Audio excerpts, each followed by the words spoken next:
Metal presence কৃষি সংবাদ সুজলা সুফলা।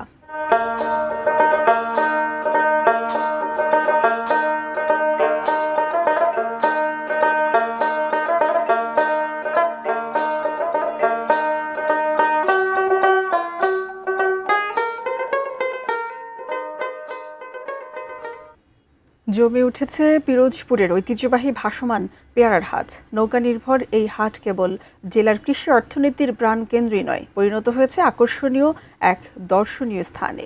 পেয়ারার অর্থনৈতিক সম্প্রসারণে স্থানীয়ভাবে জেলি কারাগার ও কোল্ড স্টোরেজ নির্মাণের দাবি চালীয় ব্যবসায়ীদের। পিরোজপুর থেকে মোহাম্মদ শফিকুল ইসলাম মিলনের পাঠানো তথ্য ছবিতে ডেস্ক রিপোর্ট। ভোরের আলো ফোটার সাথে সাথেই পিরোজপুরের আদমকাঠি, জিন্দাকাঠি সহ বেশ কয়েকটি গ্রামের চাষিরা নৌকায় করে পেয়ারা নিয়ে আসেন আটঘর কুরিয়ানার ভাসমান হাটে। দক্ষিণাঞ্চলের এই ভাসমান হাটের নান্দনিক সৌন্দর্য উপভোগ করতে ঢল নামে দেশি বিদেশি পর্যটকের। উৎসবে নগরী রূপ পায় এলাকা।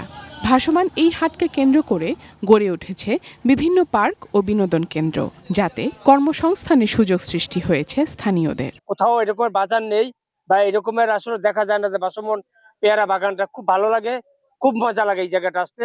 এখানে দূর দূরান্ত থেকে লোক আসে, কিন্তু তাদের জন্য ভালো কোনো রেস্ট হাউস নাই, থাকার মতো কোনো ব্যবস্থাও নাই। নেসারাবাদের পেয়ারা আকারে বড় আর সুস্বাদু হয়। সারা দেশেই এর ব্যাপক চাহিদা। পাইকাররা এখান থেকে শত শত মন পেয়ারা কিনে নিয়ে যান রাজধানী সহ দেশের প্রান্তিক বাজারে। প্রতি মন পেয়ারা বিক্রি হচ্ছে 600 থেকে 800 টাকায়। বাগানে যাই নৌকা নিয়ে বাগানে যাওয়ার পর আমাদের ওই সবাই লেবার সব চলে যায় বাগানে সে পেয়ারা পাড়তে শুরু করে এবং 10টা সাড়ে 10টার দিক থেকে আমরা পেয়ারা নিয়ে চলে আসি।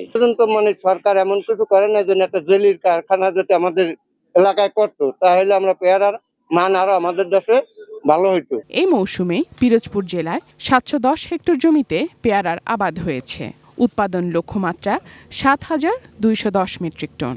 প্রতি মৌসুমে 20 কোটি টাকারও বেশি পেয়ারা বেচাকেনা হয় এই হাটে। এখানে যদি কোনো সহায়তা দেওয়া হয় কৃষকদেরকে, বিশেষ করে মিনি কোল্ড স্টোরেজের ব্যবস্থা যদি করা হয়, তাহলে এই পেয়ারার সিজন থেকে যে পেয়ারা উৎপাদিত হয়, এই উৎপাদিত পেয়ারা সংরক্ষণ করে রাখতে পারলে কৃষকগণ ন্যায্য বাজার মূল্যটা পাবে। Sharjana Ananya, desk report, ATN news.